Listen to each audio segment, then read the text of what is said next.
Bom dia, muito bom estar com vocês novamente. Nós vamos continuar nossa série de mensagens, Prioridades, uma exposição sobre o livro de Ageu.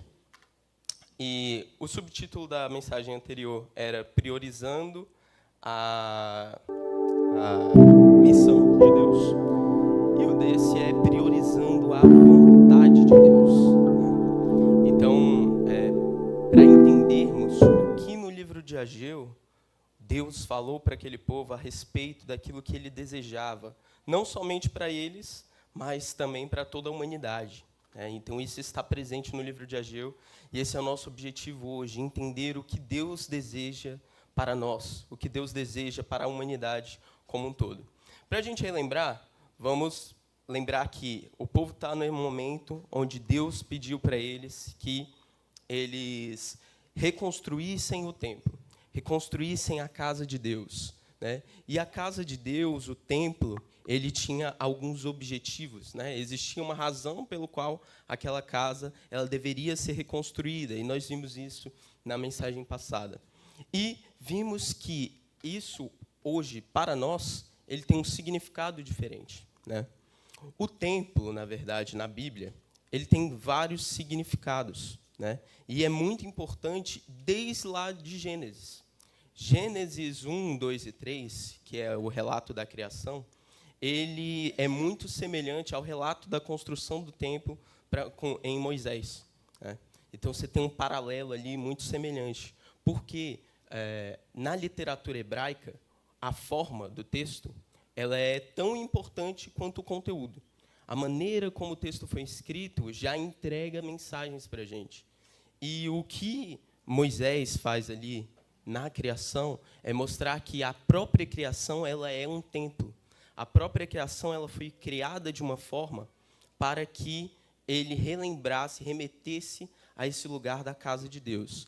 E num templo, a última coisa que se coloca, né, aquilo que coroa o templo, é aquilo que vai ser adorado, aquilo que vai ser cultuado, né? E na criação, o que coroa a criação é o homem, né? Então, a imagem de Deus é colocada, né? Pensem, a imagem de um ídolo é a última coisa que é colocada num templo. E, na criação, ela é coroada com o homem ali, a imagem de Deus. Então, o homem ele seria habitação de Deus aqui nesse lugar, nesse templo, né? O homem como representante de Deus. Então, o primeiro templo que a gente tem é o próprio mundo. É o mundo, o cosmos, céus e terra. É a primeira representação de templo. Mas esse templo, ele decai, né? O pecado vem sobre, e aí é necessário, então, a construção desse novo templo, e o templo de Israel, né? Que vira o templo de Jerusalém, e que nós vimos na mensagem passada, que vai culminar em nós, né? Nós somos esse templo agora. Então, aquele trabalho de construção que o povo estava fazendo ali, ele nos remete hoje ao nosso próprio trabalho de construção da igreja, de construção da habitação de Deus entre nós, né? Nós somos esse lugar agora onde Deus habita, né? E o templo, ele tem pelo menos três significados para a gente. A gente falou muito sobre a missão e sobre estar engajado com a missão, né? E sobre ter um coração dividido. Mas a missão em si não ficou tão clara. Então, eu queria trazer isso hoje, antes da gente entrar na vontade de Deus, porque a vontade de Deus está completamente relacionada com a missão, tá? Então, o templo ele tem uma primeira função. Ele é a habitação de Deus no meio dos homens. Então, a primeira coisa que a construção nossa como igreja ela deve trazer é Deus habitar no meio das pessoas, né?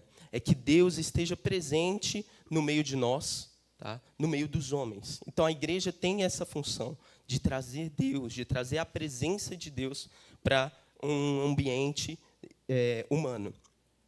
Segunda função. O templo ele é o lugar onde Deus é adorado e recebe culto, né?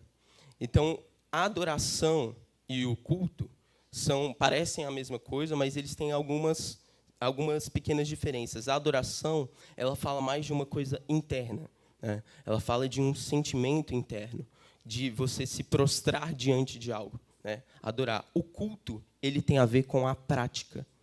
Então, a função do templo, ela não é somente gerar algo interno, mas sim demonstrar na prática, né? Quando, lá na tentação, Jesus fala, ao Senhor teu Deus adorarás e só a Ele darás culto.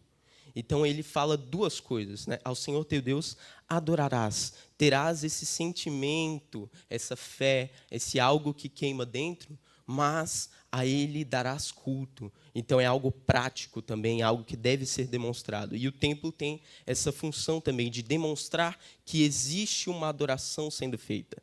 O culto, ele é a prática da adoração. É uma adoração que sai apenas desse campo subjetivo, interno, e ele é demonstrado na vida.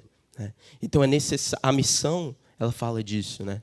A missão, ela fala de você ter um chamamento, uma vocação interna, mas essa vocação ela tem que se demonstrar, ela tem que sair para a vida, né? Ela tem que ser concretizada, né? E a gente vai ver um pouco mais sobre isso hoje. E a terceira função, lugar onde a glória de Deus se manifesta. E a glória de Deus é a grande vontade de Deus. Deus deseja ser glorificado. Deus deseja não somente ser adorado, receber culto, mas ser glorificado. E o que é essa glória dele, né? O que seria, então, Deus encontrar glória? E a gente pode lembrar da oração que Jesus nos ensinou, a oração do Pai Nosso, onde ele começa dizendo o seguinte: vocês orem assim: Pai nosso que estás nos céus, santificado seja o teu nome. Venha o teu reino e seja feita a tua vontade, assim na terra como no céu. Então, se a gente está falando da vontade de Deus, Jesus, ele parece fazer uma oração aqui, demonstrando algo que nós devemos ansiar juntamente com Deus. Então, vamos orar dessa forma: venha o teu reino. Venha o teu reino, para que, quando o teu reino vier, seja feita a tua vontade, aqui na terra, como ela é feita nos céus. Então, parece que Jesus quer que nós oremos e peçamos para que venha um reino. E o reino de Deus é esse lugar onde a vontade dele é feita. Então, a vontade de Deus é reinar, é encontrar glória, né? Um rei, ele tem glória. Então, Deus deseja que esse reino venha. Em todo lugar onde a vontade de Deus ela é realizada, então existe ali o reino de Deus, onde Deus encontra pessoas, corações que estão dispostos a realizar a sua vontade, então ali existe o reino de Deus. E o oposto também acontece. Onde existe a vontade de Deus não sendo feita, então não existe reino de Deus ali, né? Então, entender a vontade de Deus é importante. E a vontade de Deus é esse reino. É que seja estabelecido esse lugar onde corações estão dispostos a fazer aquilo que Ele deseja, né? A fazer a sua vontade.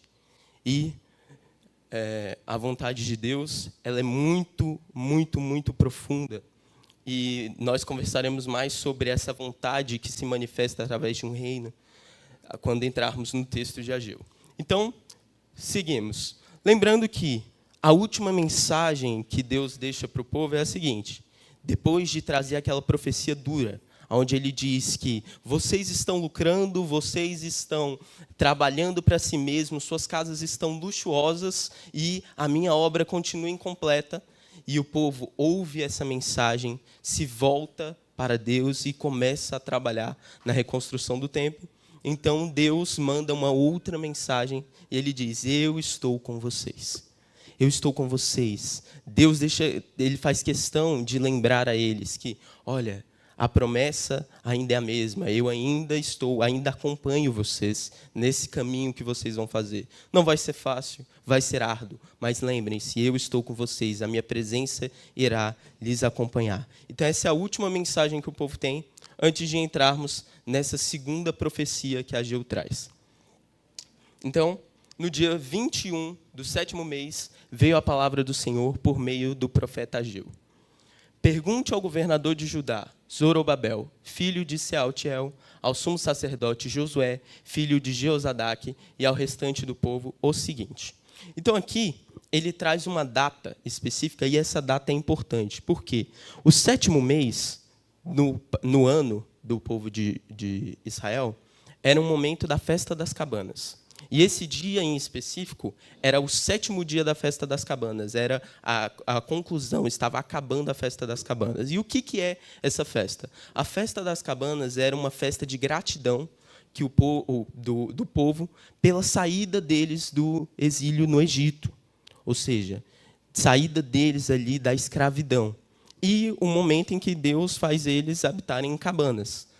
Então, era uma comemoração, uma festa de gratidão. E essa festa, ela era uma festa que incluía o estrangeiro. Ela era uma festa que incluía o órfão, incluía a viúva. Se a gente olhar lá em Deuteronômio 16, de 13 a 15, eu acho que eu não coloquei no slide. Deixa eu ver se eu coloquei. Acho que não. Não coloquei. Então, Deuteronômio 16, de 13 a 15, ele descreve como essa festa seria realizada. Essa festa de gratidão, e ele fala: vocês irão chamar todas as pessoas, vocês vão chamar os sacerdotes, vocês vão chamar os órfãos, vocês vão chamar as viúvas, vocês vão chamar os estrangeiros, e todos eles vão se alegrar junto, vão festejar junto. Então, é nesse contexto onde a gente tem um povo que está agradecendo a Deus pela saída deles de um outro exílio, ou seja, eles estão nesse momento que eles saíram do exílio na Babilônia e estão relembrando de um outro exílio que esse povo já viveu também. Nesse momento de gratidão vem uma mensagem de Deus a eles. E aí a mensagem de Deus, ela diz o seguinte: quem de vocês viu este templo em seu primeiro esplendor? Comparado com ele, não é como nada o que vocês veem agora? Então, o que Deus está falando aqui? Esse templo, ele é um templo que foi construído depois, porque um templo anterior havia sido destruído. E esse primeiro templo, o Templo de Salomão, ele era um templo suntuoso. Um templo que era visto por todas as nações como um lugar muito pungente, uma representação até de poder daquele povo. Então, um templo ser grandioso daquela maneira, ele era uma forma de demonstrar até para as outras nações o poder do Deus de Israel. Então, Deus está falando com ele o seguinte: quem de vocês viu este templo? Os historiadores dizem que passou mais ou menos uns 66 anos desde a destruição do templo anterior. Então, provavelmente, haveriam algumas pessoas, os mais velhos, que teriam visto esse templo anterior e que conheceram o esplendor desse templo. Lá em Esdras, tem uma descrição do que acontece quando eles lançam o alicerce. Então, não é esse mesmo momento, é um momento anterior, quando eles lançam o alicerce do templo, e aí acontece o seguinte: eles começam a adorar e prestar sacrifícios a Deus, e aí aqui esses versículos vão descrever o final, depois deles terem adorado e prestado sacrifícios, o que acontece? Então, com louvor e ações de graças, cantaram responsivamente ao Senhor. Ele é bom, seu amor a Israel dura para sempre. E todo o povo louvou ao Senhor em alta voz, pois haviam sido lançados os alicerces do templo do Senhor. Mas muitos dos sacerdotes, dos levitas e dos líderes de família mais velhos, ou seja, aqueles que haviam visto o outro templo, que tinham visto o antigo templo, choravam em voz alta quando viram o lançamento dos alicerces desse templo. Muitos, porém, gritavam de alegria. Então você tinha um sentimento dúbio. Aqueles que haviam visto a glória daquele templo anterior, eles choravam e falavam: meu Deus, isso aqui nos compara com o que era o templo antes. Isso aqui é nada comparado com o que nós tínhamos, com a glória que Deus tinha aqui, com a presença que era manifesta. E outros que não haviam visto o templo gritavam de alegria por poder ter ali lançado os alicerces, por ter o altar reconstruído. Era um sentimento duplo. E aí ele diz ainda o seguinte: não era possível distinguir entre os sons dos gritos de alegria e o som do choro.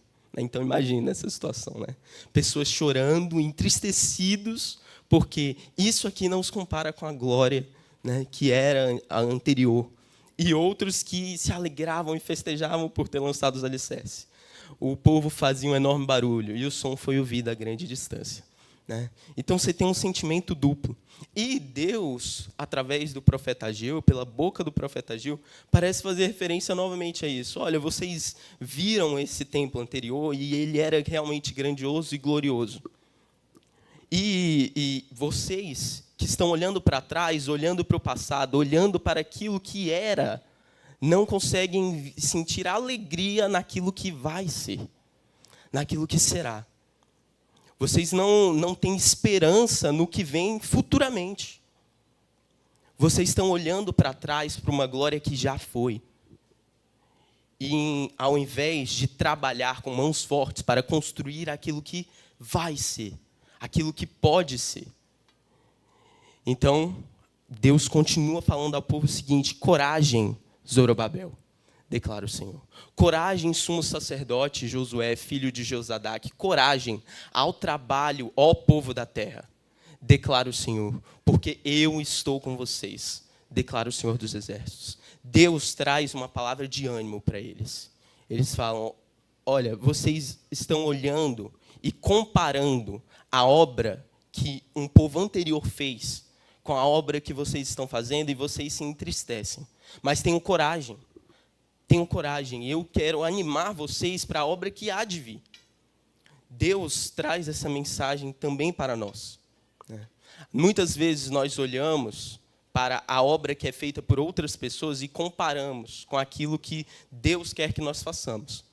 E nós nos desanimamos, nós olhamos pessoas que parecem ter mais resultados, pessoas que parecem ter mais glória e que parecem ter mais presença de Deus, e nessa comparação nós acabamos nos desanimando. Nós acabamos olhando e pensando: eu não sou tão espiritual quanto aquela pessoa. A minha igreja não é tão boa quanto aquela outra. E eu poderia fazer mais, e ao invés disso gerar em você uma coragem de ir à frente, você desanima. Porque você está se comparando com algo que já foi, com algo que já passou, com algo que não pertence a você. A construção do Templo de Salomão não era a mesma construção que está sendo aqui. As dificuldades e aflições que passaram para construir o Templo de Salomão são diferentes das dificuldades e aflições que da construção desse templo agora, que sofre uma perseguição dos seus povos vizinhos. Então, você tem um Deus que anima seu povo e diz: olha, coragem, não é tempo de ficar pensando, né? Não é tempo de ficar se comparando, não é tempo de desânimo, temos que ter coragem. A vontade de Deus para que nós realizemos a nossa missão, ela exige coragem, ela exige muita coragem. Em 2 Timóteo, quando Paulo está falando para Timóteo, ele está falando: olha, o meu tempo já passou. A obra que eu fiz, ela já está conclusa. Eu completei a carreira, eu guardei a fé, mas alguém tem que ir adiante. E ele cita as pessoas, mas Paulo faz questão de falar para Timóteo que, olha, vai vir um tempo muito pior do que este que eu estou vendo. Vai vir um tempo em que eles não suportarão a sã doutrina. Vai vir um tempo em que muitos irão esquecer da missão e vão mudar a mensagem. Mas você não pode fazer isso. A mensagem de Paulo para Timóteo é muito semelhante à mensagem que Deus traz para o povo aqui. Coragem. Coragem. Não mude aquilo que Deus te deu. Não mude a sua missão. Se você tem uma missão, você não pode modificá-la. Se nós estamos comprometidos com a missão do reino de Deus, nós não podemos nos distrair, não temos tempo de ter comiseração, não temos tempo de nos vitimizar, não temos tempo de olhar para as coisas que estão ao nosso redor e dizer: eu não consigo, eu não sou capaz, outras pessoas têm mais capacidade do que eu, porque a missão ela é nossa. A implantação do reino de Deus ela é responsabilidade de todo aquele que foi chamado por Jesus Cristo. Temos que ter coragem para cumprir essa missão. E Deus relembra a aliança. Deus relembra a aliança. E ele diz o seguinte: esta é a aliança que eu fiz com vocês quando vocês saíram do Egito. Lembram que eles estão no momento de festejar a saída do Egito. E aí Deus vem e fala, esta é a aliança que eu fiz com vocês. Às vezes, vocês estão comemorando isso por uma coisa cultural. E eu quero lembrar vocês que o que é esta aliança? A aliança que eu fiz com vocês quando vocês saíram do Egito era a seguinte: o meu espírito está entre vocês. Não tenham medo. Muitas vezes a gente esquece que Deus que está com a gente. Deus que está caminhando com a gente. Deus que está do nosso lado. E aí todas aquelas promessas, né, de que a gente vai conseguir porque Deus é conosco, né, que se Deus é por nós, quem será contra nós? Todas essas coisas elas parecem ficar muito fracas, porque nós esquecemos que tem um Espírito que caminha conosco. E essa é a aliança. Deus ele traça um plano para que Ele possa caminhar conosco, para que o Espírito dele possa estar entre nós. E nós desprezamos. A última série de mensagens foi o Deus esquecido. O Deus que está conosco todos os dias e que nós esquecemos Ele, que nós menosprezamos a presença dele entre nós. Nós menosprezamos aquilo que Ele pode fazer de fato. Nós esquecemos que Ele é Deus. E aí a gente olha para trás e olha para uma glória antiga e pensa, como eu queria ser como os discípulos na época de Jesus, e caminhar com Ele, e ver aquilo que Ele fez, e estar ali lado a lado, e esquecemos que nós temos um Deus que está conosco todos os dias. Nós esquecemos que a aliança ela é para isso. Ela é para que o Espírito caminhe entre nós, para que Ele esteja entre nós. O reino de Deus ele serve para que a habitação de Deus venha. A construção da casa de Deus e do templo, ela serve para que Deus habite entre nós, para que o Espírito esteja conosco. E Deus está relembrando isso ao povo. Olha, coragem, eu estou com vocês. Tenham coragem. Assim diz o Senhor dos Exércitos. Aqui, Deus parece começar a trazer o porquê da esperança. Primeiro ele encoraja o povo e diz, olha, eu estou com vocês. E essa mensagem está no primeiro capítulo e ela aparece aqui outras 2 vezes. Eu estou com vocês, lembrem-se, essa é a minha aliança. Eu quero habitar entre vós, eu quero estar no meio de vocês e eu estou com vocês nessa missão. Mas mais do que apenas acreditar que Deus está conosco, nós temos que olhar para um alvo e temos que ter uma esperança que ela vai vir futuramente. Porque aquele povo ali, ele estava com dificuldade de enxergar como que aquele templo ele poderia ser um lugar para a glória de Deus novamente, poderia ser um lugar de adoração e de culto a Deus. Porque eles olhavam para trás e comparavam com aquilo que já tinha sido. Então Deus ele dá um vislumbre para esse povo do que vai ser, do que pode se tornar. E ele fala de algo maior aqui. Ele diz o seguinte, assim diz o Senhor dos Exércitos, e ele novamente traz essa alcunha de autoridade. Aqui diz aquele que tem autoridade, aquele que não passará. E ele diz o seguinte, dentro de pouco tempo farei tremer o céu, a terra, o mar e o continente. Farei tremer todas as nações, que trarão para cá os seus tesouros, e encherei este templo de glória. Então ele faz uma promessa futura. Dentro de pouco tempo eu vou abalar todas as nações. E vou trazer as riquezas desse povo para cá. Vou trazer os tesouros deles para cá e esse templo vai ser restaurado à glória dele. Alguns dizem que essa profecia já se cumpriu, né, porque você tem um reinado, um rei da Pérsia, que traz os tesouros dele, entrega ali no templo e que ajuda na reconstrução desse templo. Mas a verdade é que Deus está falando de uma coisa muito maior aqui. Ele está falando que vai vir um reino que vai abalar todas as nações da terra. Vai vir um reino que não vai conseguir ser ignorado. E esse reino ele vai fazer com que os tesouros de todas as nações, aquilo que há de bom de todos os povos, eles venham para este lugar de adoração. Deus aqui está falando com o povo, olha, o Messias virá.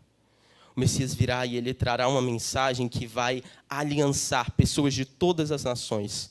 E esses corações, essas almas de todas as nações, elas virão até esse lugar chamado igreja, chamado nós, e adorarão ao Deus de Israel. E ele encontrará glória nisso.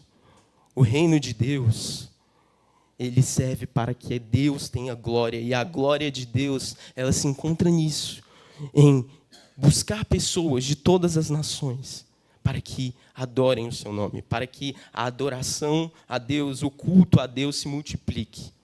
E essas pessoas sentirão dentro de si, em seus corações, amor por esse rei. E elas vão colocar em prática, elas vão adorar e elas vão cultuar. Elas sairão pela terra fazendo com que a vontade de Deus seja estabelecida. Fazendo com que, no mundo todo, pessoas façam o reino de Deus vir. E o reino de Deus, a vontade dele, ela acontece quando essas pessoas começam a agir. Porque a vontade de Deus, ela não é que as pessoas sofram, não é que as pessoas tenham tristeza. Deus não quer que pessoas passem fome. Deus não quer que pessoas sejam abusadas todos os dias. Deus não quer que pessoas estejam trancafiadas em prisões psicológicas.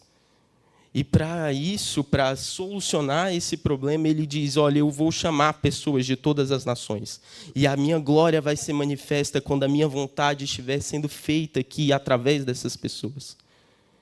Então, no reino que há de vir, nesse reino que não chegou, não vai ter tristeza. Então, vocês que já vivem como cidadãos desse reino, vocês que já vivem na esperança do que há de vir, vocês vão alegrar essas pessoas. Se lá não vai ter lágrimas, vocês enxugarão as lágrimas aqui. Se lá não terá fome, vocês alimentarão as pessoas que estão aqui. Se lá não haverá dor, você vai ser instrumento de cura para as pessoas que estão aqui. Se lá não tem pranto, vocês trazem mensagem de paz para essas pessoas. Vocês têm essa obrigação. Vocês têm essa missão, essa obra. Fazer a vontade de Deus aqui na terra. Em Hebreus 12, ele faz lembrança desse momento, dessa profecia. Então, o autor de Hebreus ele vai dizer o seguinte: quando Deus falou naquela ocasião, sua voz fez a terra tremer. Então, ele está se remetendo a essa profecia lá de Ageu. Olha, Deus falou e a voz dele fez a terra tremer. Mas agora ele promete, mais uma vez, farei tremer não só a terra, mas também os céus. Observem como é a mesma palavra, né? Eu farei tremer os céus e a terra. Isso significa que toda a criação será abalada e removida, de modo que permaneçam apenas as coisas inabaláveis. Uma vez que recebemos um reino inabalável, sejamos gratos e agrademos a Deus, adorando com reverência e santo temor. Então, o que o autor de Hebreus diz é: vocês receberam um reino que é inabalável. Vocês receberam esse reino que faz tremer céus e terra. E que todas as coisas ao redor podem estar em ruína, mas vocês receberam esse lugar firme e forte.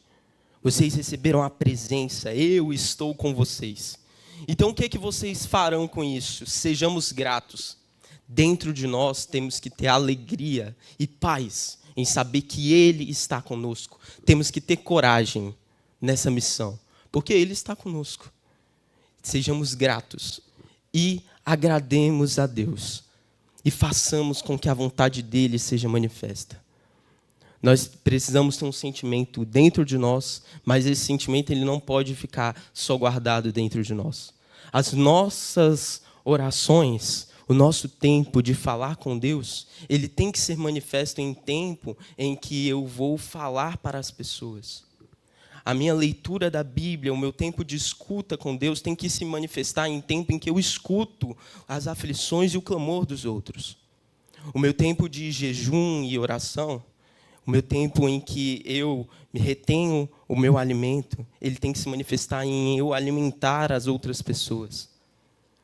O meu tempo de falar a Deus, ele tem que se manifestar em adoração a Deus. E essa adoração é o evangelho sendo posto em prática. É sair e falar, é sair e alimentar, é fazer com que a vontade de Deus se manifeste. É que Deus, assim, agrademos a Deus adorando, manifestando aquilo que Deus tem, manifestando esse reino. A gente não pode achar que aquilo que Deus tem é simplesmente uma obra pessoal. A minha salvação, ela é individual. E a salvação, ela é individual no sentido de que eu serei salvo pela minha fé, mas a salvação, ela sempre é comunitária. A salvação, ela sempre vai se manifestar em ação para o outro. Quando Deus fala com Abraão, ele fala: eu abençoarei você para que você, através de você, todos sejam abençoados. Se aquilo que recebemos, ele simplesmente gera algo em nós, uma alegria, uma felicidade, um ânimo que eu tenho para viver minha vida. Não, eu coloco Deus na frente das minhas coisas e isso tem sido bom para mim, eu estou conseguindo viver bem por causa disso e eu tenho uma paz dentro de mim. E essa paz não se manifesta em nada para o outro, ela é em vão. Porque aquilo que Deus quer fazer para nós é para que entreguemos para o outro. É para que esse reino apareça, para que a vontade dele seja priorizada. E aí Deus continua: tanto a prata quanto o ouro me pertence, declara o Senhor dos Exércitos. Então ele está dizendo que, olha, essas coisas que vocês veem, que vocês valorizam tanto, ouro, prata, riquezas, fama, sucesso, isso tudo me pertence, isso tudo é meu. Isso tudo tem que ser instrumento de glória para mim. Eu vou pegar os tesouros dos povos e eles trarão a mim, porque eles já me pertencem. Eles já me pertencem. E aquilo que vocês valorizam não é o que eu valorizo. Essas coisas são pouco para Deus. Para o Senhor dos Exércitos, para aquele que tem autoridade, para aquele que tudo passará e ele não passará, isso que a gente valoriza é pouco demais. Pouco demais. E Deus diz o seguinte: a glória deste novo templo será maior do que a do antigo. Diz o Senhor dos Exércitos: e neste lugar estabelecerei a paz, declara o Senhor dos Exércitos. Aquilo que vocês não conseguem enxergar agora, porque vocês começam a comparar com os outros, com aqueles que têm, com aqueles que fizeram, ela vai ser bem maior. A glória que há de vir, o Messias que eu vou enviar, a mensagem, esse reino inabalável que vocês vão receber, ela é bem maior do que a glória de um templo de Salomão. A glória que há de vir, ela é superior. E aqui Deus está falando de Jesus Cristo. Ele está falando da segunda vinda de Jesus, assim como ele está falando da primeira. Olha, tem uma glória que vai se manifestar. E essa glória é muito maior. Agora, vocês vão se colocar no caminho, na construção daquilo que eu planejo fazer, ou vocês vão perder o tempo de vocês na construção de suas casas luxuosas, nos seus próprios sentimentos, na sua própria felicidade, ou vocês vão ser como todos aqueles outros que eu chamei e se colocaram no caminho para a construção disso que há de vir. Nós temos responsabilidade na vinda de Jesus. A Bíblia diz que Jesus virá quando o evangelho do reino de Deus for pregado em toda a terra. Nós temos uma função nesse evangelho. Nós temos uma função com esse reino. E a nossa função é propagar esse reino. É fazer com que essa vontade de Deus ela se espalhe. Para que Jesus venha. Quando nós pregamos o evangelho, nós estamos muito mais do que apenas falando de uma mensagem que traz vida e paz. Nós estamos apressando a volta de Jesus. Nós estamos trazendo esse reino. Nós estamos fazendo com que esteja mais próximo esse momento em que estaremos com o nosso amado. No momento em que essa glória maior, que ela vai ser maior do que todos os tempos. Vai ser maior do que aquele primeiro templo, que era a terra. Vai ser maior do que o templo de Salomão. Vai ser maior do que esse segundo templo também. Essa glória que está por vir, ela é a maior glória de todas. E nesse lugar, e aí os estudiosos vão se dividir entre dizer se é Jerusalém, se é o templo. Mas é importante dizer que neste lugar, e se for o templo, somos nós. Neste lugar, estabelecerei a paz. E é engraçado porque quando Jesus ele deixa os seus discípulos, ele faz aquele sermão escatológico, onde ele fala das coisas que irão acontecer nos últimos dias. E ele termina esse sermão dizendo diz o seguinte: estas coisas tenho-vos dito para que tenhais paz. Tende bom ânimo, eu venci o mundo. Ele venceu o mundo por nós. Tende bom ânimo, tende paz. Esse reino, ele é um reino que estabelece a paz. Esse Messias que vem e que essa glória superior, ela trará uma paz para todas as nações. Em Efésios, e aí é um texto bem grande que eu queria ler com vocês, mas ele deixa bem claro a vontade de Deus em relação ao templo. O que é essa construção do templo? E aí ele começa dizendo o seguinte: portanto, lembrem-se de que anteriormente vocês eram gentios por nascimento e chamados incircuncisão pelos que se chamam circuncisão, feita no corpo por mãos humanas, e que, naquela época, vocês estavam sem Cristo, separados da comunidade de Israel, sendo estrangeiros quanto às alianças da promessa, sem esperança e sem Deus no mundo. Observem, ele está dizendo o seguinte: vocês, nós somos esses estrangeiros, esses gentios, estávamos longe, separados dessa aliança, separados dessa promessa.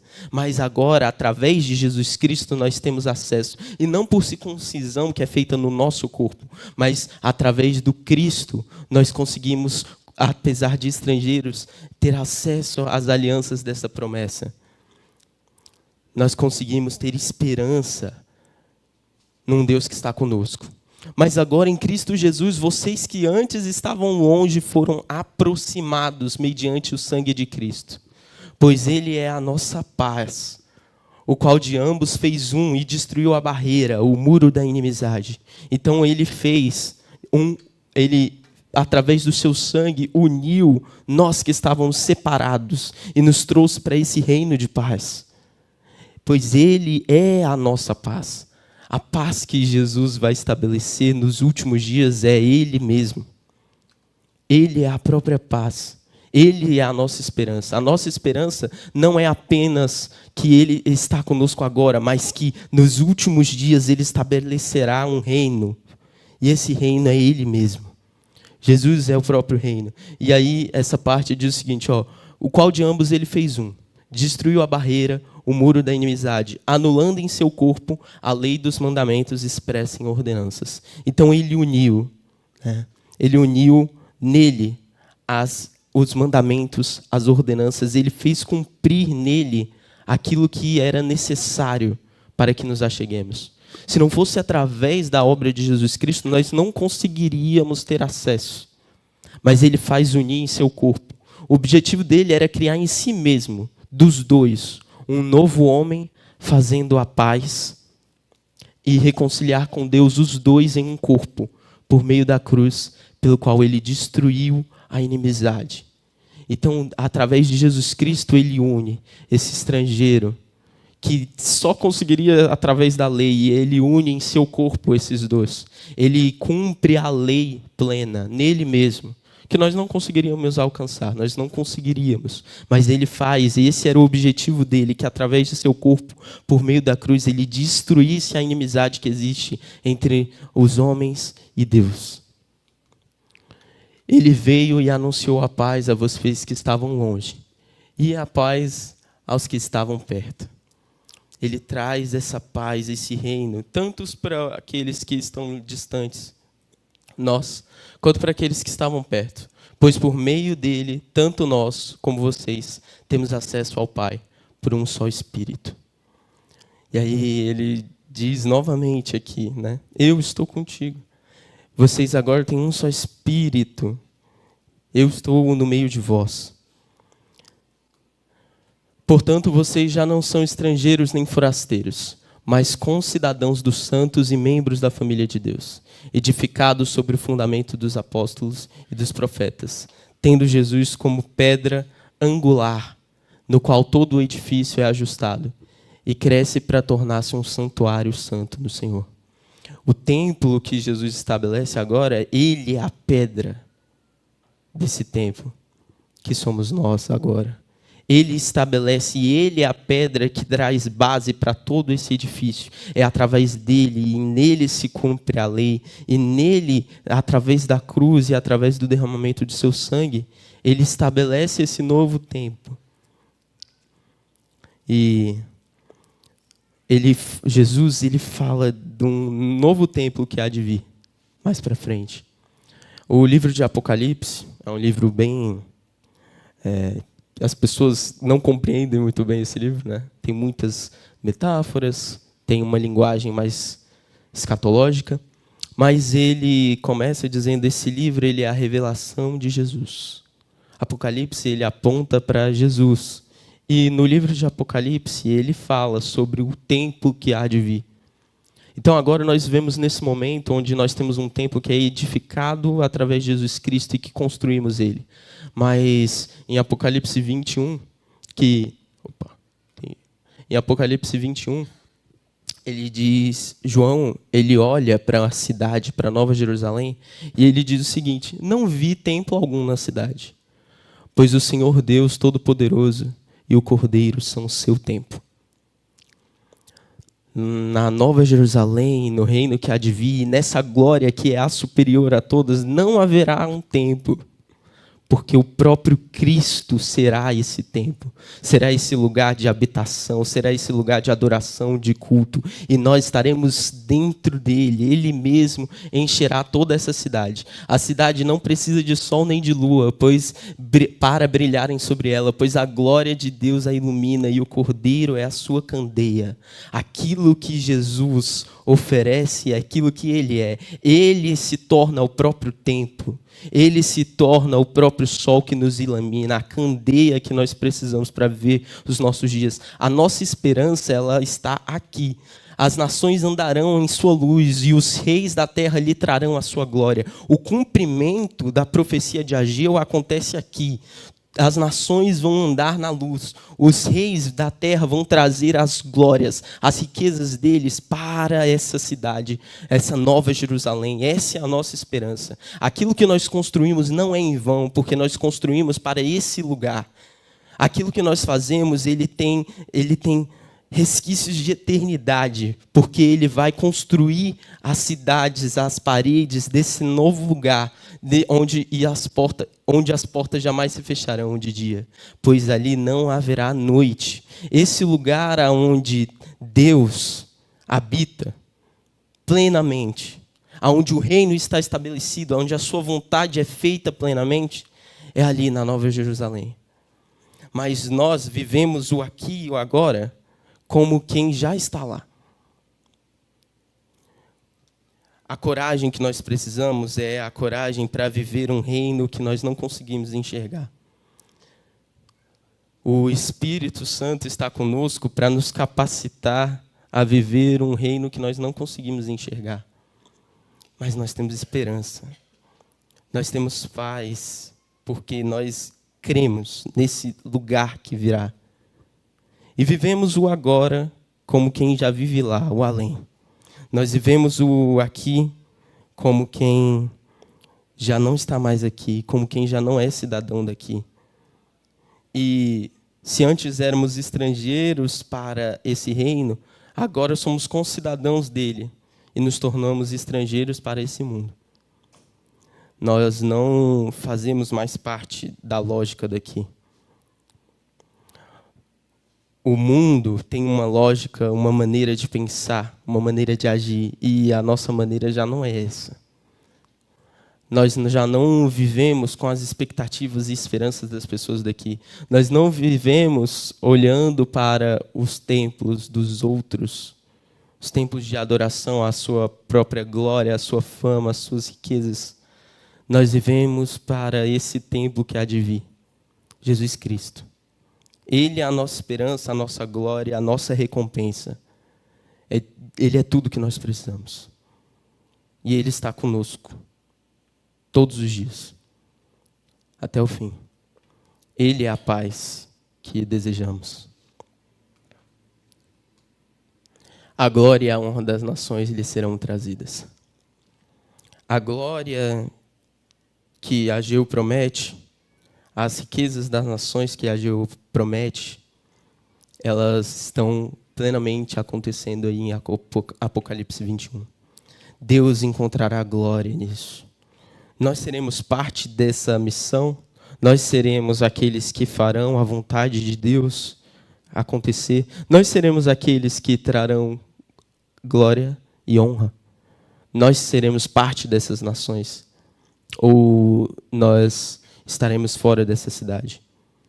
Porque o último versículo do capítulo 21, eu não coloquei, mas ele diz que lá não vai entrar nenhum daquele que pratica aquilo que é profano, aquilo que é enganoso. Aquele que viveu para a lógica desse mundo, ele não vai entrar nessa cidade eterna. Aquele que pratica o que é engano, porque ele acha que está construindo algo. Mas, na verdade, ele está construindo algo que vai passar. Os reinos desse mundo passarão. As glórias desse mundo passarão. Os grandes impérios construídos passarão. E os pequenos impérios também passarão. Só o que vai restar é a glória de Jesus Cristo. E se vivemos para a glória dele agora, já vivemos como quem vive nessa nova cidade santa. Então temos esperança, temos paz. Somos reconciliados com Deus. Queria orar com vocês.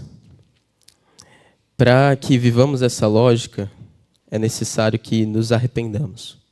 O trajeto que Deus trouxe para Israel ali em Ageu é o trajeto que precisamos. Precisamos reconhecer, primeiramente, que nós vivemos para a construção de nossas próprias casas. Perdão por isso, Pai, porque perdemos tempo demais construindo o nosso próprio reino. Pai, nos dê ânimo, nos dê força, nos dê coragem para viver para esse novo reino. E para todo aquele que precisa de esperança, que nós sejamos esperança. Pai, para que todo aquele que tem fome e sede, nós lhe demos de beber, nós lhe demos de comer, Pai.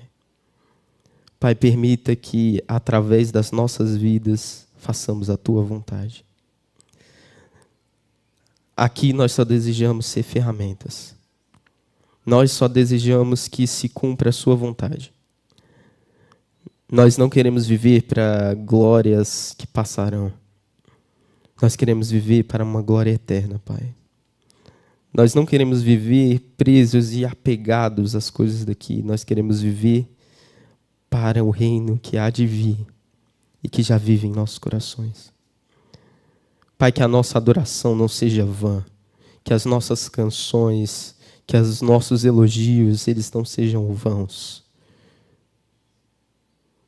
Que eles se transformem em prática, em vida plena no Evangelho.